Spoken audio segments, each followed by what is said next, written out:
Welcome to the deep dive. Today we're doing a really crucial exploration, and it's one we've tailored specifically for you, the medical expert, the educator. Yeah, this is foundational stuff. It is. We're going deep into population health, and we're using issues in public health as our guide to move, beyond that one-on-one patient encounter. It's all about the bigger picture, the organized actions that a society takes to keep people healthy. So let's start right there with that core mission. What is public health, really? Well, at its heart, it's that organized societal action. It means protecting the public from, say, environmental hazards, but also actively improving health outcomes for everyone. And ensuring services are actually available. Exactly. Making sure high-quality services are accessible to all, no matter where you live or what your background is. And this is what makes it so complex, and let's be honest, often so political. The focus is on the collective good, which means public health is, well, it's inherently value-driven. Sometimes it requires actions that might seem to limit individual freedom. Like mandatory immunizations. Exactly, or fluoridating public water. Yeah. These aren't clinical things you do in a hospital, but they are absolutely essential for protecting the population. And when we talk about that kind of collective action, we're not just talking about the health ministry. We rely so heavily on something we call intersectoral action for health. Okay, so break that down. It's just the idea that you promote health through sectors completely outside the normal healthcare system. Think transport, housing, education. Which makes sense. If the things that determine our health are everywhere, the solutions have to come from everywhere too. That's it. So where do we see this working? I mean, where does intersectoral action get real measurable results? Mental health is a perfect and financially measurable example. In the UK, the No Health Without Mental Health strategy wasn't just about providing more therapy. It was broader. Much broader. It specifically targeted organizational culture, workplace practices. Why? Because the economic cost of mental health problems is just staggering. What are we talking about? In the UK alone, it's estimated around £110 billion a year. Wow. So to even begin to tackle a number that big, you have to improve the working environment, transport, education. Yeah. Not just the clinics. It becomes a whole society approach. Okay, let's unpack this. To improve population health, we first have to measure it. We have to start with the data. Always. Births, deaths, migration. Mortality data is, the oldest and most fundamental tool we have. But it's not as simple as just counting deaths, is it? Not at all. And that's a crucial point. Relying on raw numbers, or what we call crude death rates, is incredibly misleading. Because it doesn't tell you who is dying. Exactly. It doesn't account for the underlying age structure of the population. This is why age standardization isn't just some statistical trick, it's an absolute necessity. Can you give us a concrete example of how that works in practice? The classic one comes from the Netherlands, looking at gender mortality trends. If you just looked at the crude rates, the raw numbers, it looked like women's death rates were either staying the same as men's or maybe even getting worse. So a policymaker might see that and think, what's going wrong with women's health? Precisely. They might assume the health of Dutch women was deteriorating compared to men. But the reality was completely different. Once you adjust for age. Once you age standardize the data, the true picture just snaps into focus. Women's death rates were consistently and significantly lower than men's. So what was happening in the raw data? It was a demographic illusion. The female population simply had a higher proportion of older people because, well, women tend to live longer. Standardization removes that bias. Which just goes to show how critical statistical rigor is before you even think about making policy. Absolutely. Now, speaking of stats that get misused, life expectancy. It's reported like a hard prediction, but it's really not, is it? It is not. It's a hypothetical measure. Unless you're using a very specific tool called a cohort life table, which is rare, the life expectancy number you see is based entirely on current age-specific death rates. It's a snapshot of today. A snapshot of today's mortality, not a real prediction of how long a baby born today will actually live. Okay, so moving beyond just survival, we need to measure the total burden of disease. This is where things like the DALY come in. The disability-adjusted life year, or DALY. Yes. This is a measure with tremendous scope. So it's not just about years of life lost to early death. No. It quantifies the equivalent years of healthy life lost.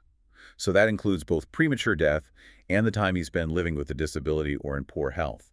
It's the foundation for huge studies like the global burden of disease. And the power of DALYs is that they highlight what mortality data completely misses. Completely. Mental illness is the perfect example. Yeah. If you only look at death rates, mental illness barely registers as a public health issue. Because it's rarely the direct cause of death on a certificate. Right. But DALYs capture all those years lost to depression or anxiety, and suddenly you see the true, massive scale of these non-fatal conditions.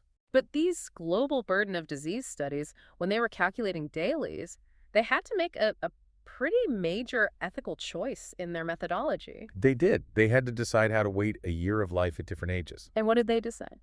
They placed a greater weight on a year of life lived by a young adult compared to, say, a newborn infant. Which has huge implications. Huge. Because from a purely mathematical standpoint, that decision reduces the calculated burden of childhood deaths. And that sparked a massive debate. Because if you analytically shrink the burden of infant mortality, does that mean you divert resources away from maternal and child health programs? That's the question. It shows how even our most objective metrics have value judgments baked right into them. So let's use this framework to talk about the huge shift in global disease patterns, the risk transition. This is a really critical concept. It describes the shift away from what we call traditional risks. Things associated with poverty. Exactly. Childhood underweight, unsafe water, poor sanitation, indoor smoke from cooking fires. Those dominated in low-income countries for centuries. But as countries develop, they don't just solve those problems, they trade them for new ones. They do. They shift toward what we call modern risks. Things like high blood pressure, physical inactivity, tobacco, obesity. And the most critical point for today is that many countries are now facing both at the same time. That's the devastating part, this dual burden. They are still fighting to control diseases of poverty while seeing an explosion in diseases of affluence. It's a public health emergency. I mean, if we look back at the top global risks for mortality from around 2004. The list is stark. High blood pressure, tobacco use, high blood glucose, physical inactivity, and being overweight or obese. And the shocking part. The shocking part is that more than 3/4 of the global disease burden from these modern risks already occurs in low and middle-income countries. This is not a rich world problem anymore. That transition is the perfect setup for looking at two huge determinants: the persistence of infectious diseases and the modern plague of tobacco. Right. Let's start with infectious diseases. Despite all our progress, they are still a massive global threat. In Africa alone, they account for over 187 million DALYs lost every year. But when we analyze an outbreak, the public health approach is to look beyond just the germ itself. You have to. You have to ask why the population was vulnerable in the first place. The diphtheria epidemic in Russia in the early 90s is the classic case study. It wasn't just about a failure to vaccinate. No, it happened during a period of massive socioeconomic collapse. You had mass migration, poverty, the social safety net just fell apart.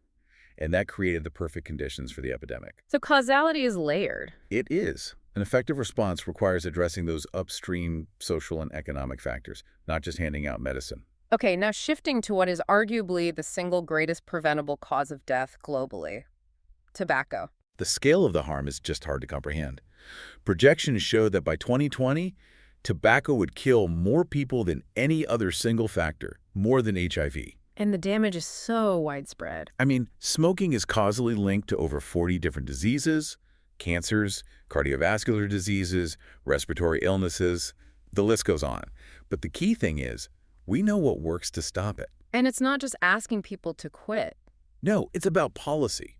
Take smoking bans in public places. They are incredibly effective. So give us an example.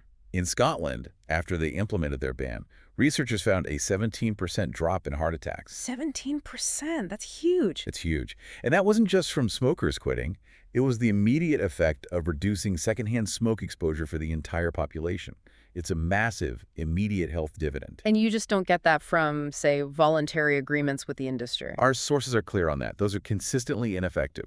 The policy has to be mandatory. Yeah. And unfortunately, this whole epidemic has gone global. The tobacco companies just shifted their focus. They did. To maintain profits, they strategically shifted the burden to low and middle income countries.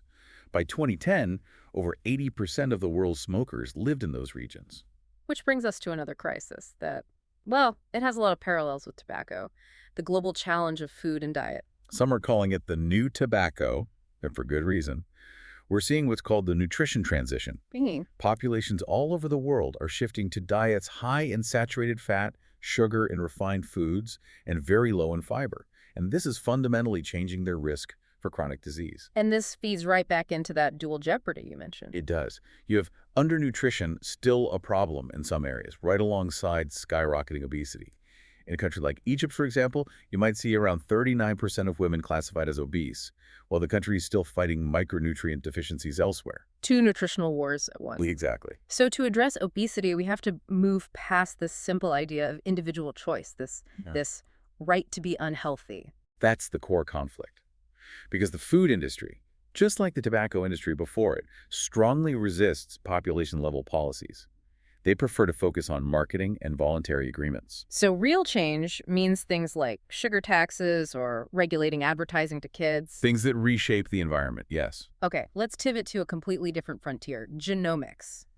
We have these genome-wide association studies, GWS, that have found thousands of genetic variants linked to common diseases. We do.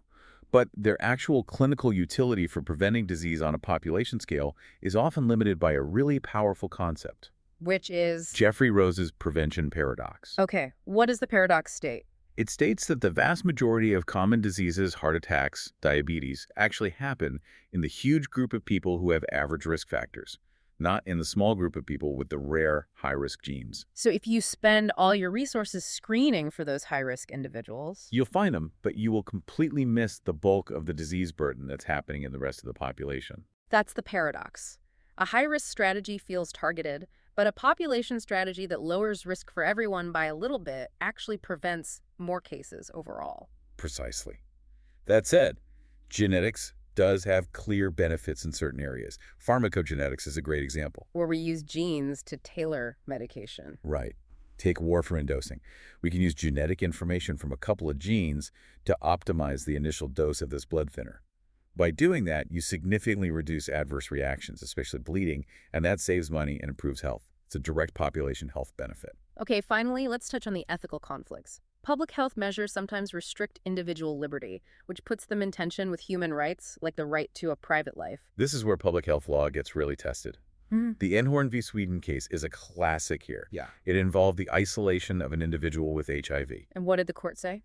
The European Court of Human Rights ruled that any kind of detention measure has to meet incredibly strict standards. It has to be proportional, based on clear evidence, a genuine last resort, and not arbitrary. And in that case, the state failed. They failed because they couldn't prove they had tried every less restrictive measure first. They couldn't justify detention as the only option. And that forces public health officials to be incredibly rigorous in justifying every single restrictive action. Let's end by connecting all of this to, well, the biggest determinant of all for this century, climate change. The good news here is that the strategies to fight climate change often have these massive immediate health benefits. We call them co-benefits. This is our strongest policy argument. Strategies to cut carbon emissions, like investing in walking, cycling, and public transport, they give you these amazing immediate health wins. You get safer streets, less air pollution. And, crucially, you prevent chronic disease. We have compelling data. For example, older men who walk just 1.5 miles a day have a 50% lower risk of a heart attack. That's a direct health dividend from a transport policy. It connects right back to intersectoral action. A change in the transport sector gives the health sector a huge win. That interconnectedness defines the entire field. So wrapping this all up for you, the modern medical professional. We've gone from mortality stats and the ethics of DALYs through the global spread of tobacco and obesity to genomics and human rights law. Understanding this whole interconnected structure is it's essential now. It is. I think the central challenge for anyone in public health today is to constantly articulate and act on this broad interdisciplinary definition. You have to be able to use the evidence, the age standardization, the DALYs, to justify collective action, even when people accuse the field of woolly breadth. The evidence demands that breadth. A perfect final thought. And just as a final reinforcing activity for you, based on our deep dive today, consider this question. Describe the concept of the risk transition in global health, detailing the main traditional and modern risks. Why are so many low and middle-income countries facing that devastating dual burden? And how does this challenge the way we traditionally allocate public health resources? If you can synthesize those ideas, you've really grasped a critical piece of global public health strategy.